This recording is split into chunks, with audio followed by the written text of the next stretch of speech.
Hello friend, welcome to my channel JT science classes में आप सभी का स्वागत है। जैसा कि हम दिल्ली पुलिस कांस्टेबल के लिए यूथ कंपटीशन टाइम्स बुक के जो है प्रैक्टिस सेट सॉल्व कर रहे हैं। तो आज का हमारा जो है प्रैक्टिस सेट नंबर 7 नंबर का होगा, जिसमें हम आपको 6 प्रैक्टिस सेट करा चुके हैं। ठीक है, तो इसमें कुल 10 प्रैक्टिस सेट हैं, तो ये आपको हम 10वां प्रैक्टिस सेट कराएंगे। ठीक है, तो आज हमारा जो है ये 7वें नंबर का प्रैक्टिस सेट होगा। आशा करता हूँ आप सभी अच्छे होंगे और आपकी तैयारी अच्छी चल रही होगी। अगर आप हमारे चैनल पर नए हैं तो चैनल को सब्सक्राइब कर लीजिएगा और बेल आइकन प्रेस कर दीजिएगा, ताकि आपको नोटिफिकेशन मिलता रहेगा। आइए देखते हैं, पहला प्रश्न है कि हिंदुस्तान सोशलिस्ट रिपब्लिकन एसोसिएशन का गठन स्पेस वर्ष में अंग्रेजों को उखाड़ फेंकने के उद्देश्य से किया गया था। तो आपको बताना है यहाँ पर हिंदुस्तान सोशलिस्ट रिपब्लिकन एसोसिएशन की स्थापना कब हुई थी। यहाँ पे राइट आंसर हो जाएगा, तो कब हुआ था? ऑप्शन नंबर यहाँ डी हो जाएगा, 1928 में। तो 1928 में इसका गठन किया गया था। देखिए जो है यहाँ इसको कहाँ पर गठन किया गया था, ये दिल्ली के फिरोज शाह कोटला मैदान में वर्ष 1928 में जो है हिंदुस्तान सोशलिस्ट रिपब्लिकन एसोसिएशन का गठन किया गया था। यह जो है एक क्रांतिकारी संगठन था। ठीक है, जिसमें इसमें जो संगठित करने वाले थे कौन कौन इसमें शामिल थे? चंद्रशेखर आजाद, भगत सिंह, सुखदेव, राम प्रसाद बिस्मिल आदि जो है ये इसमें प्रमुख व्यक्ति थे। ठीक है, तो यहाँ पे सही ऑप्शन हो जाएगा, डी नंबर राइट हो जाएगा। अगला देखते हैं, कहना है कि निम्नलिखित में से पाकिस्तान का सबसे व्यस्त समुद्री बंदरगाह कौन सा है। तो यहाँ आपको बताना है कि पाकिस्तान का सबसे व्यस्त समुद्री बंदरगाह कौन सा है। यहाँ पे राइट आंसर हो जाएगा, तो सही ऑप्शन इसमें कौन सा हो जाएगा? तो ऑप्शन नंबर यहाँ पे सी नंबर राइट हो जाएगा। कराची बंदरगाह जो है पाकिस्तान का सबसे व्यस्त समुद्री मार्ग है। ठीक है, और सबसे बड़ा और सबसे व्यस्त है। ठीक है, तो यहाँ से जो है पाकिस्तान के कुल व्यापार का लगभग 60% जो है व्यापार इस बंदरगाह से होता है। ठीक है, तो यहाँ सी नंबर राइट हो जाएगा, कराची का बंदरगाह। आइए देखते हैं, अगला प्रश्न है,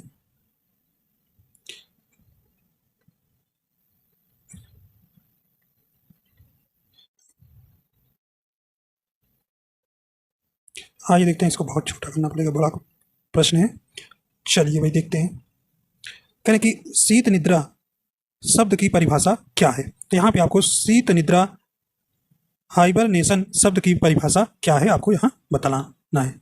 तो सही ऑप्शन यहाँ पर हो जाएगा, देखिए ऑप्शन नंबर यहाँ पे सी नंबर राइट हो जाएगा। Option number C number right हो जाएगा। कुछ जानवरों में सर्दियों के मौसम में कम चयापचय गतिविधि की स्थिति, तो यहाँ पे सी नंबर आपका सही हो जाएगा। देखिए जैसे कुछ जो है जैसे ध्रुवीद, भालू, कछुए, मेढक और सांप जैसे बहुत से जानवर खुद को ठंड से बचाने के लिए सर्दियों में जमीन के नीचे ऐसी जगह पर छिप जाते हैं जहां ठंड का असर उन पर ना हो। वहां उस सुरक्षित जगह पर वे पूरे मौसम यानी 3 से 4 महीने तक लगातार सोए रहते हैं। इसी लंबी निद्रा की अवस्था को ही हाइबरनेशन या शीत निद्रा कहते हैं। ठीक है, तो यहाँ पे सी नंबर आपका यहाँ सही हो जाएगा। अगला प्रश्न कहने की जानकू जीवन के उत्सव के रूप में मनाई जाने वाली स्पेस देश की एक अनूठी सांस्कृतिक प्रथा है। तो ये जानकू कहाँ का सांस्कृतिक प्रथा है? तो यहाँ पे सही ऑप्शन हो जाएगा, ये कहाँ का है? ऑप्शन नंबर यहाँ पे बी नंबर राइट हो जाएगा, नेपाल का है। तो जानकू जीवन के उत्सव के रूप में मनाई जाने वाली नेपाल की अनूठी सांस्कृतिक प्रथा है। तो ऑप्शन नंबर यहाँ पे बी नंबर राइट हो जाएगा। ठीक है, देखिए नेपाल से आपसे प्रश्न पूछता है, तो नेपाल से जो है भारत के 5 राज्यों से सीमा साझा करता है। ठीक है, भारत से जो है नेपाल 5 राज्यों से सीमा साझा करता है, जिसमें बिहार है, यूपी है, पश्चिम बंगाल है, उत्तराखंड है और सिक्किम है। ठीक है, और नेपाल की राजधानी क्या है? थिम्पू है, थिम्पू। ठीक है, और इसकी जो मुद्रा है नेपाली रुपया है। ठीक है, तो यहाँ पे सही ऑप्शन हो जाएगा का। और देखिए इस समय वर्तमान में जो है विद्या देवी भंडारी राष्ट्रपति तथा केपी शर्मा ओली जो है प्रधानमंत्री हैं, कहाँ के? नेपाल के। तो ऑप्शन नंबर यहाँ पे बी नंबर आपका राइट हो जाएगा। ठीक है, आइए अगला देखते हैं। कहें कि राउलेट एक्ट की प्रतिक्रिया के रूप में स्पेस को राष्ट्रीय अपमान दिवस के रूप में आयोजित किया गया। तो यहाँ पे राइट आंसर हो जाएगा, तो सही ऑप्शन देखिए, ऑप्शन नंबर यहाँ पे बी नंबर राइट हो जाएगा। 6 अप्रैल 1919 को जो है राष्ट्रीय अपमान दिवस के रूप में आयोजित किया गया था।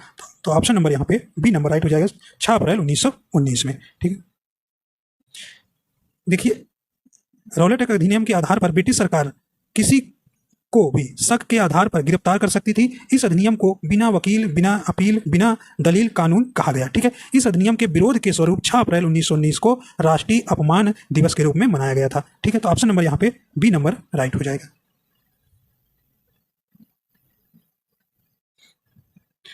अगला प्रश्न है, कहने कि सामुदायिक नेतृत्व में योगदान के लिए रैमन मैग्सेसे पुरस्कार प्राप्त करने वाले पहले भारतीय कौन थे? तो यहाँ पे राइट आंसर हो जाएगा, सही ऑप्शन हो जाएगा यहाँ पे ऑप्शन नंबर बी हो जाएगा।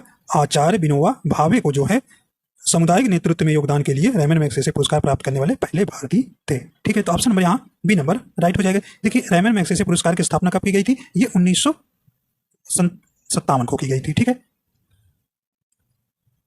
तो यहाँ पे सही ऑप्शन आपका यहाँ कौन सा हो जाएगा? बी नंबर सही हो जाएगा। देखिए, 2023 में भी आपको याद रखना है 2023 को किसे मिला है? तो ये रवि कन्नन को मिला है। रवि कन्नन को जो है 2023 का जो है रैमन मैग्सेसे पुरस्कार दिया गया है। ठीक है, 2023 का रवि कन्नन को। और देखिए, वर्ष 2019 में जो है ये पत्रकार जो रवीश कुमार को भी दिया गया था। ठीक है, 2019 वाला भी याद रखिएगा, रवीश कुमार को मिला था। ठीक है, तो इस प्रकार आपको यहाँ बी नंबर राइट हो जाएगा। आगे देखते हैं, अगला प्रश्न है। अगला कहने की पृथ्वी की भूमध्य रेखा के उत्तर या दक्षिण के स्थान की कोणीय दूरी का वर्णन करने के लिए किस शब्द का उपयोग किया जाता है?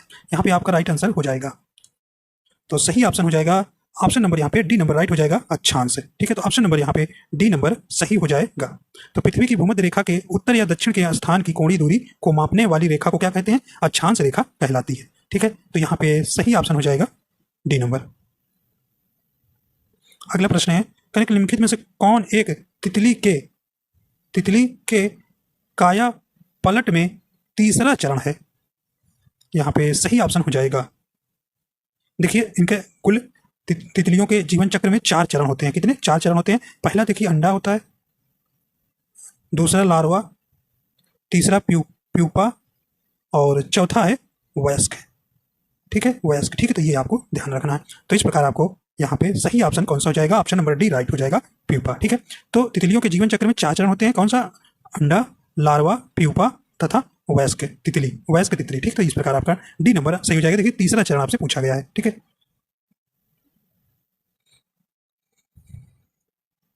ये देखते हैं, अगला प्रश्न है,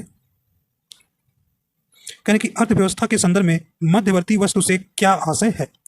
यहाँ पे राइट आंसर हो जाएगा, तो सही ऑप्शन हो जाएगा ऑप्शन नंबर सी हो जाएगा। वस्तुओं के उत्पादन के लिए उद्योगों के बीच बेची जाने वाली वस्तु को मध्यवर्ती वस्तु कहते हैं। तो यहाँ पे सी नंबर यहाँ पे राइट हो जाएगा।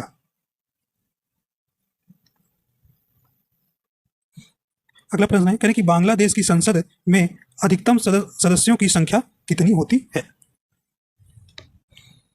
तो सही ऑप्शन हो जाएगा, तो बांग्लादेश की संसद में अधिकतम सदस्यों की संख्या कितनी होती है? राइट आंसर हो जाएगा, तो सही ऑप्शन हो जाएगा यहाँ पे ऑप्शन नंबर ए नंबर हो जाएगा 350। ठीक है, 350। तो जातीय संसद के कुल सदस्यों की संख्या क्या है? 350। तो देखिए, इनके बांग्लादेश की संसद को राष्ट्रीय संसद या जातीय संसद के नाम से जाना जाता है। तो ये भी याद रखिएगा, जातीय संसद से आपसे पूछ ले किसकी है, तो ये बांग्लादेश की थी। ठीक है, और देखिए इसमें जो है अगर आपसे पूछ ले कितनी महिलाओं की सीट है, तो ये 50 महिलाओं की सीट है। ठीक है, तो ये भी आपको, और बांग्लादेश को जानते हो भारत से सबसे ज़्यादा स्थलीय सीमा साझा करने वाला देश है। तो इससे 4096.7 किलोमीटर की सीमा साझा करता है। ठीक है, और सबसे कम अफगानिस्तान 106 किलोमीटर का, ठीक है, स्थलीय सीमा साझा करता है। ठीक है, तो इस प्रकार आपका ध्यान रखना है, ए नंबर यहाँ पे राइट हो जाएगा। अगला देखते हैं, कहने कि नेपाल देश को कितने प्रांतों में बांटा गया है? तो यहाँ पे राइट आंसर हो जाएगा, तो यहाँ आपका ऑप्शन नीचे, तो कितने में? तो यहाँ पे राइट आंसर हो जाएगा बी नंबर, 7 प्रांतों में बांटा गया है। ठीक है, तो नेपाल को अभी आपको बताया कि वर्तमान में जो राष्ट्रपति हैं विद्या देवी भंडारी और केपी शर्मा ओली जो हैं वहाँ की प्रधानमंत्री हैं। ठीक है, तो इस प्रकार आपको ध्यान रखना है। आइए देखते हैं अगला प्रश्न, कि निम्नलिखित में से किस राजा को नेपाल देश का संस्थापक माना जाता है? तो यहाँ पे राइट आंसर हो जाएगा, सही ऑप्शन हो जाएगा ऑप्शन नंबर सी हो जाएगा। पृथ्वी नारायण शाह को जो है नेपाल देश का संस्थापक माना जाता है। तो ऑप्शन नंबर यहाँ पे क्या हो जाएगा? सी नंबर सही हो जाएगा। देखिए, पृथ्वी नारायण शाह जो है ये 1743 से 1775 ईस्वी तक यहाँ पर शासन किए थे। ठीक है, अगला प्रश्न है, करें कि पुट शब्द का उपयोग किस खेल में किया जाता है? तो यहाँ पे राइट आंसर हो जाएगा, तो खेल शब्दावलियों से प्रश्न आपके आते हैं, राइट आंसर हो जाएगा ये ऑप्शन नंबर सी हो जाएगा, गोल्फ से। आइए देखते हैं अगला प्रश्न है, करें निम्नलिखित में से कौन सा पौधा मांस भक्षी है? तो यहाँ पर राइट आंसर हो जाएगा, तो सही ऑप्शन हो जाएगा ऑप्शन नंबर बी हो जाएगा, वीनस फ्लाई ट्रैप जो है ये जो है कैसा पौधा, ये मांस भक्षी है। तो ऑप्शन नंबर बी नंबर यहाँ पे सही हो जाएगा। देखिए मांस भक्षी पौधे वे होते हैं जो शिकार को आकर्षित करके उनका भक्षण करते हैं, ठीक है। और ये ऐसे स्थानों पर उगते हैं जहाँ की मिट्टी में पोषक तत्वों जैसे मुख्यतः नाइट्रोजन, फास्फोरस, पोटेशियम की कमी होती है, ठीक है। और देखिए कुछ जो है मांस भक्षी पौधे हैं जैसे sundew, pitcher plant, Venus fly trap. तो ये आपको याद रखना है, पिचर प्लांट भी आपका कैसा है, ये मांस भक्षी पौधा है। आइए देखते हैं अगला प्रश्न है, यानी पाकिस्तान की कौन सी जनजाति वाजरी नृत्य नामक पारंपरिक नृत्य करती है? तो यहाँ पे राइट आंसर हो जाएगा, सही ऑप्शन हो जाएगा ऑप्शन नंबर सी हो जाएगा, पश्तून जनजाति जो है वाजरी नृत्य नामक पारंपरिक नृत्य करती है। तो ऑप्शन नंबर यहाँ पे सी नंबर सही हो जाएगा, जो है यह नृत्य जो है पाकिस्तान के वजीरिस्तान क्षेत्र में लोकप्रिय है, ठीक है। 1920 का खिलाफत आंदोलन स्पेस के खिलाफ किए गए अन्याय के विरुद्ध एक विरोधी के रूप में आयोजित किया गया था। तो यहाँ पे राइट आंसर हो जाएगा, तो ये सही ऑप्शन हो जाएगा ऑप्शन नंबर ए नंबर राइट हो जाएगा, तुर्की में। ऑप्शन नंबर ए सही हो जाएगा, तुर्की में। देखिए प्रथम विश्व युद्ध में तुर्की के खिलाफ ब्रिटेन के आक्रमण एवं खलीफा के पद को समाप्त किए जाने के विरोध में जो है खिलाफत आंदोलन चलाया गया था, ठीक है। तो यहाँ पे सही ऑप्शन हो जाएगा ए नंबर सही हो जाएगा। देखिए प्रथम विश्व युद्ध कब हुआ था? 1914 से 1918 तक चला था, ठीक है। तो इस प्रकार आपको यहाँ पर ए नंबर सही हो जाएगा। तो ये आप ध्यान रखिएगा, किसके लिए? यहाँ पे जब खिलाफत आंदोलन तुर्की में चला गया तो ब्रिटेन के आक्रमण एवं खलीफा के पद को समाप्त किए जाने के विरोध में खिलाफत आंदोलन जो है चलाया गया था, ठीक है। करें एक वयस्क मानव के पास कितने रदनक दांत होते हैं? तो आप जानते हैं कि मनुष्य के दांत में मनुष्य के मुंह में दांतों के प्रकार कितने होते हैं? 4 प्रकार के होते हैं। इस चीज में पहला है कृंतक होता है, रदनक होता है, अग्रचर्वणक और चर्वणक, ठीक है। तो आपको यहाँ बताना है कि रदनक दांत होते हैं। तो यहाँ पे आपका सही ऑप्शन हो जाएगा बी नंबर 4, ठीक है। ऑप्शन नंबर बी सही हो जाएगा। देखिए कृंतक कितने होते हैं? 8 होते हैं, रदनक 4 होते हैं और अग्रचर्वणक 8 होते हैं और चर्वणक कितने होते हैं? 12 होते हैं, ठीक। देखिए कृंतक का काम क्या होता है? भोजन को काटने के लिए। और रदनक का कार्य क्या होता है? भोजन को फाड़ने के लिए। और अग्रचर्वणक का भोजन को चबाने एवं पीसने के लिए। और चर्वणक का भोजन को चबाने एवं पीसने के लिए इसका भी कार्य होता है, ठीक। तो ये आप ध्यान रखिएगा, 4 प्रकार के दांत होते हैं। अगला देखते हैं, कहने कि अटल टिंकरिंग लैब्स निम्नलिखित में से किस संस्था द्वारा की गई एक पहल है? तो ये सही ऑप्शन आपका यहां हो जाएगा।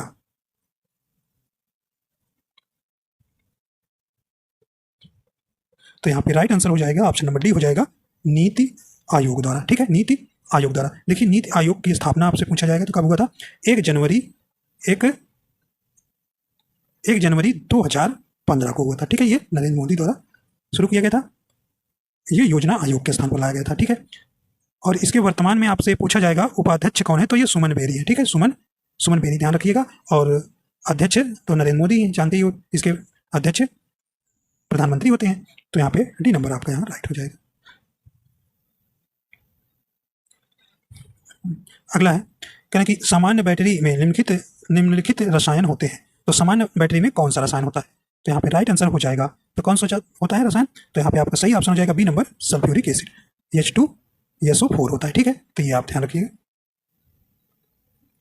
आज देखते हैं अगला प्रश्न है, करें किस वर्ष में भूटान के चौथे राजा जिग्मे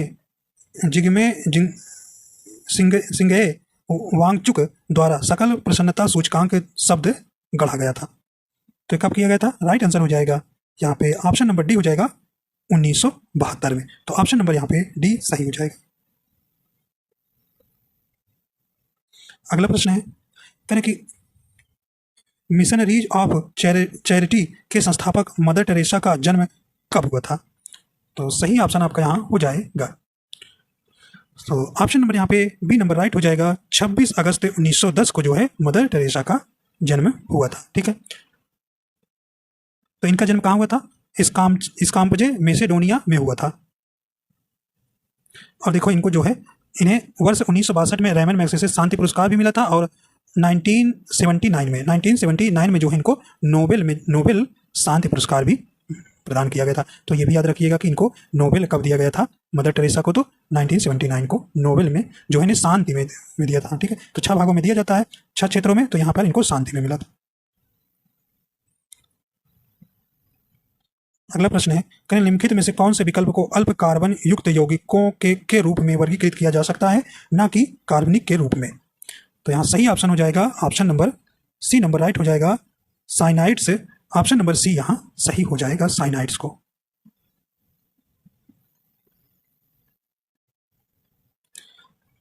कह रहे कि भारत के राष्ट्रपति और उपराष्ट्रपति की मृत्यु की स्थिति में भारत के राष्ट्रपति के रूप में कौन कार्य करेगा? सही ऑप्शन हो जाएगा, तो कौन करेंगे? राइट आंसर हो जाएगा ऑप्शन नंबर सी हो जाएगा, भारत के मुख्य न्यायाधीश। तो भारत के जो है मुख्य न्यायाधीश है, अगर भारत के राष्ट्रपति और उपराष्ट्रपति की मृत्यु की स्थिति में कौन करेगा? तो भारत के मुख्य न्यायाधीश करेंगे। और यह अनुच्छेद कई में रखा गया है? 65 में। ठीक है, भारतीय संविधान के अनुच्छेद 65 के अनुसार यदि राष्ट्रपति की मृत्यु, त्यागपत्र अथवा हटाए जाने की स्थिति में राष्ट्रपति का पद रिक्त हो तो राष्ट्रपति पद का कार्यभार उपराष्ट्रपति संभालेंगे, तथा किन्हीं कारणों से उपराष्ट्रपति की उपस्थिति नहीं है तो उच्चतम न्यायालय के मुख्य न्यायाधीश करेंगे। ठीक है, अगर ये भी नहीं है, उच्चतम न्यायालय के मुख्य न्यायाधीश नहीं है, तो कौन करेगा भी? तो न्यायालय का वरिष्ठतम न्यायाधीश जो उस समय उपलब्ध हो राष्ट्रपति के कार्यों को संभालेगा। ठीक है, तो इस प्रकार आपको ध्यान रखना। तो राष्ट्रपति अनुच्छेद जानते हो कितने में है? अनुच्छेद 52 में कहा गया है कि भारत के एक राष्ट्रपति होंगे। ठीक है, और देखिए राष्ट्रपति जो है 72 अनुच्छेद आप याद रखिएगा, और 61 वाला काफी पूछा जाता है कि 72 अनुच्छेद में क्या है, तो ये इसमें अपराधियों को क्षमादान देने का अधिकार है, और 61 में जो इन पर महाभियोग लाया जा सकता है 2/3 है। अगर राज्यसभा या लोकसभा में 2/3 बहुमत से पारित होता है तो इनका पद क्या मान लिया जाएगा? रिक्त मान लिया जाएगा, दोनों में। ठीक है, राज्यसभा और लोकसभा में, दोनों में, तभी इनका पद रिक्त हो। एक में हो जाए, एक में नहीं होगा तो नहीं होगा। ठीक है, और इन्हें 14 दिन पहले इन्हें क्या देना चाहिए? इनको बताना भी सूचना भी दिया जाएगा कि आपके प्रति महाभियोग लाया जा रहा है। वर्ष 1912 में बंगाल प्रेसिडेंसी से बिहार के अलग होने के उपलक्ष्य में दिनांक स्पेस को संपूर्ण राज्य में बिहार दिवस मनाया जाता है। तो मैं बताइए सही ऑप्शन हो जाएगा। तो बिहार दिवस कब मनाया जाता है? तो सही ऑप्शन आपका यहाँ हो जाएगा, ऑप्शन नंबर सी हो जाएगा, ऑप्शन नंबर डी होगा, ऑप्शन नंबर डी हो जाएगा 22 मार्च को। ठीक है, तो वर्ष 1912 में जो है बंगाल प्रेसिडेंसी से बिहार के अलग होने के उपलक्ष्य में जो है 22 मार्च को संपूर्ण राज्य में बिहार दिवस मनाया जाता है। तो यहाँ पे सही ऑप्शन हो जाएगा डी नंबर।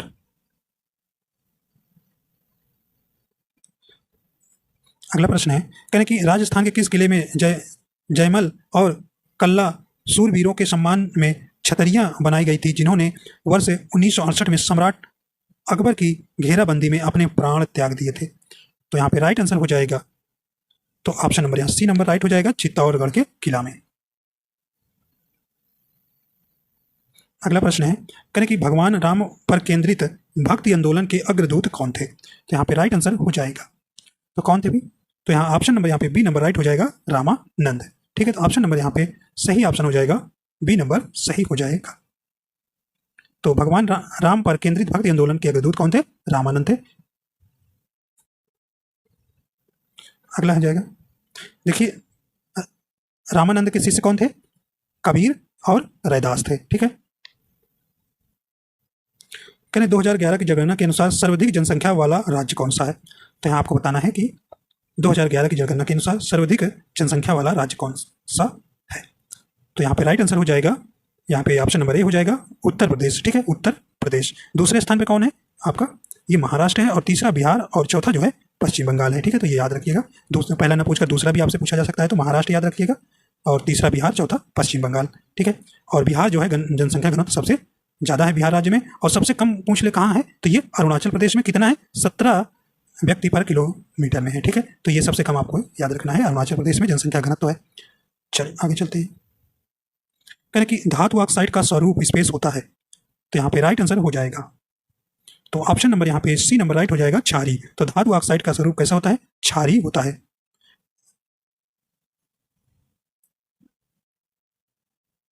ठीक है, और अधातुओं के ऑक्साइड कैसे होते हैं? ये समानता अम्लीय होते हैं, अम्लीय प्रकृति के होते हैं अधातुओं के ऑक्साइड।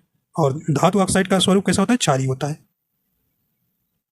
अगला देखते हैं, कहने की जात और सवार निम्नलिखित में से किस प्रशासनिक प्रणाली से संबंधित है। तो यहाँ आपको राइट आंसर हो जाएगा। तो ऑप्शन नंबर यहाँ पे कौन सा हो जाएगा, ऑप्शन नंबर यहाँ पे राइट हो जाएगा सी नंबर, मनसबदारी प्रणाली। तो ऑप्शन नंबर यहाँ पे सी नंबर सही हो जाएगा। देखिए मनसबदारी प्रथा प्रारंभ किसने किया था, तो ये अकबर ने किया था। ठीक है, अकबर ने किया था। और यहाँ पे देखिए उन्होंने मुगल कालीन शासन व्यवस्था पूर्णतः मनसबदारी प्रथा पर आधारित थी, जिसमें दो शब्द आपके थे, जात और सवार का उल्लेख है, जिसमें जात से तात्पर्य व्यक्ति के व्यक्तिगत पद एवं वेतन व प्रतिष्ठा से था, तथा सवार पद से तात्पर्य क्या था, मनसबदार को प्रदान किए गए घुड़सवार दस्तों की संख्या से था। ठीक है, तो यहाँ पे आपका सही ऑप्शन सी हो जाएगा।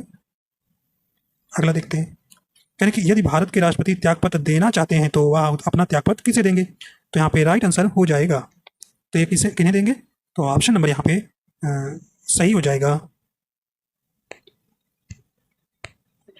यदि भारत के राष्ट्रपति त्यागपत्र देना चाहते हैं तो वह अपना त्यागपत्र किसे देंगे। तो ऑप्शन नंबर यहाँ बी नंबर राइट हो जाएगा, भारत के उपराष्ट्रपति को। ठीक है, तो ऑप्शन नंबर बी सही हो जाएगा। और उपराष्ट्रपति किनको त्यागपत्र देते हैं अपना, तो ये राष्ट्रपति को देते हैं। ठीक है,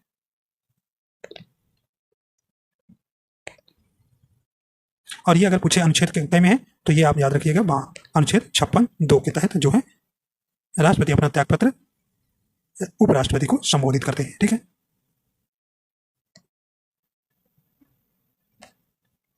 अगला करेंगे, विवेकानंद राक मेमोरियल कहाँ स्थित है। तो यहाँ सही ऑप्शन हो जाएगा, तो ये सही कहाँ हो जाएगा, तो ये कहाँ है, ऑप्शन नंबर सी हो जाएगा, ये कन्याकुमारी में है। ठीक है, तो ऑप्शन नंबर सी नंबर सही हो जाएगा। यह जो 500 मीटर जो है अंदर समुद्र में स्थित चट्टानों से पर बना है। तो इसका जो है विवेकानंद स्मारक शिला की जो स्थापना हुई थी 1970 में जो है हुई थी।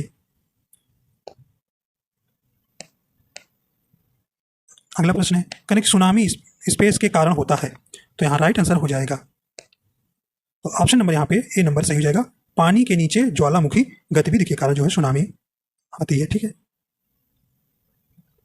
अगला प्रश्न है, कि भारत में प्रथम मुगल सम्राट कौन था। तो यहाँ आपको बताना है भारत में जो है प्रथम मुगल सम्राट कौन था।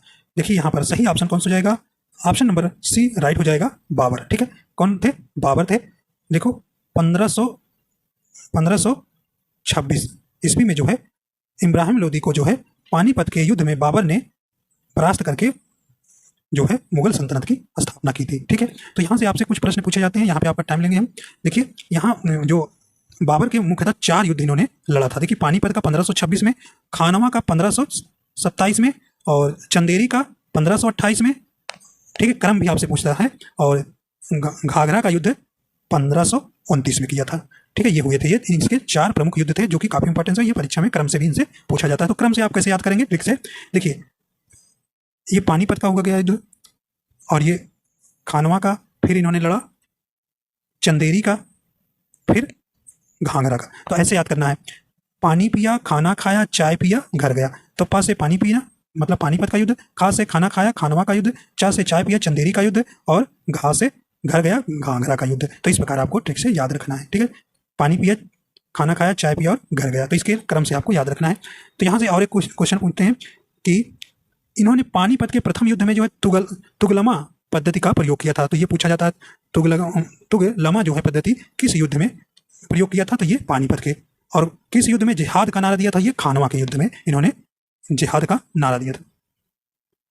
और देखिए इसकी आत्मकथा है बाबरनामा, जो तुर्की भाषा में लिखा है, तथा अब्दुल रहीम खान खाना ने इसका अनुवाद फारसी भाषा में करवाया था। तो इसमें यहाँ से जितने भी क्वेश्चन है ये काफी महत्वपूर्ण है। ठीक है, इनमें ध्यान रखिएगा, अगर बाबर से बनता है तो यही आपके क्वेश्चन बनेंगे।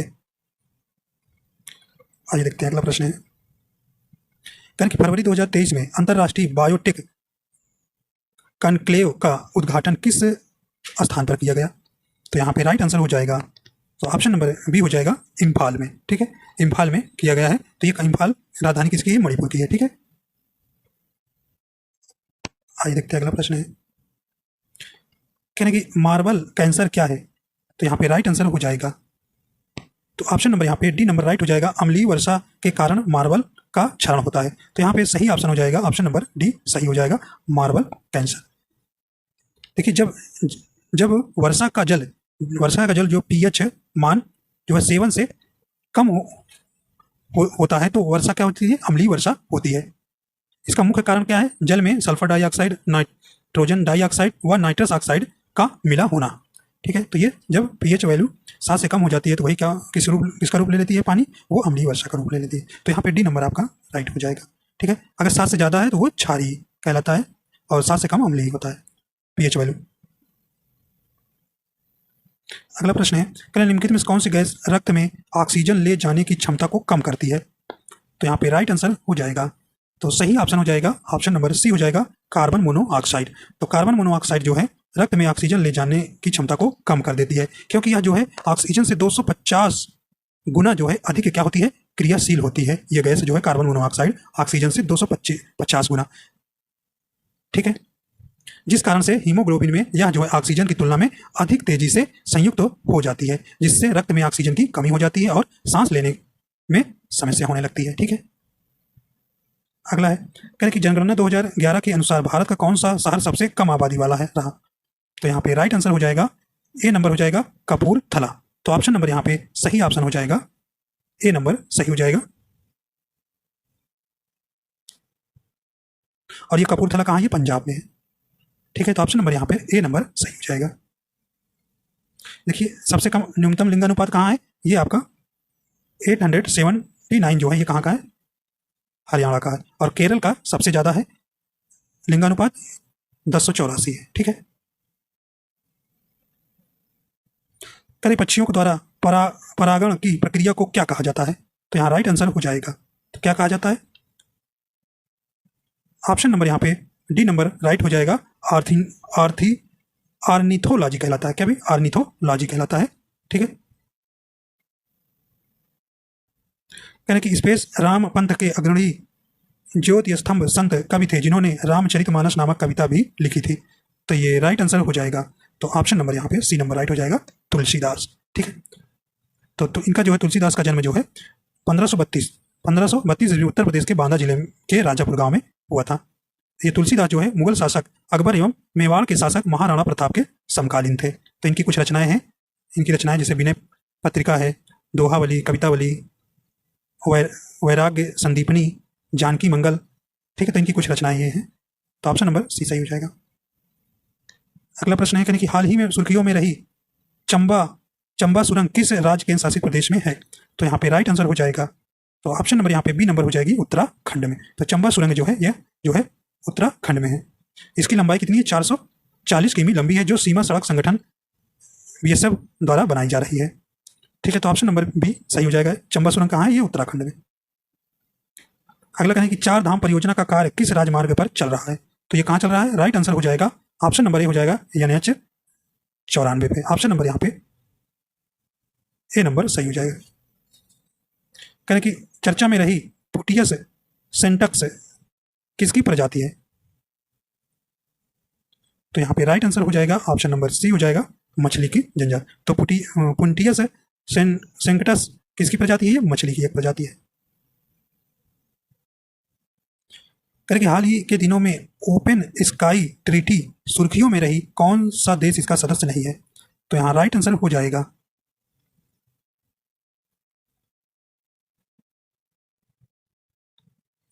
तो ऑप्शन नंबर यहाँ पे डी नंबर राइट हो जाएगा, भारत जो है इसका सदस्य नहीं है।